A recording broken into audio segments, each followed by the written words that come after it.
शहरों में आवारा कुत्तों की दहशत कोई नई बात नहीं। रात की तारीकी, खामोशी और फिर अचानक भौंकते कुत्तों की फौज ये किसी हॉरर फिल्म का सीन नहीं है, बल्कि अमृतसर के पुतली घर की सड़कों पर पेश आया वाकया है, जिसकी वीडियो अब इस वक्त सोशल मीडिया पर वायरल हो रही है।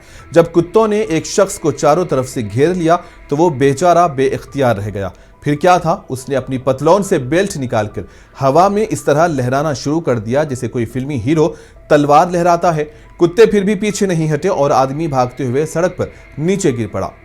लेकिन कहानी में मोड़ उस वक्त आया जब एक कार सवार सुपरमैन बनकर वहां पहुंचा और कुत्तों को भगाकर उस शख्स की जान बचाई। अब रहा सवाल कि अमृतसर की म्युनिसिपल कारपोरेशन क्या कर रही है। क्या यह वीडियो के वायरल होने या फिर किसी की जान जाने के ये मुंतजिर हैं? लोग इस बात पर भी संजीदा हो गए हैं कि आवारा कुत्तों का मसला अब मजाक नहीं रहा। रात को सड़कों पर निकलना किसी जंगल सफारी से कम नहीं। फौरी इस जानिब तवज्जो देने की जरूरत है।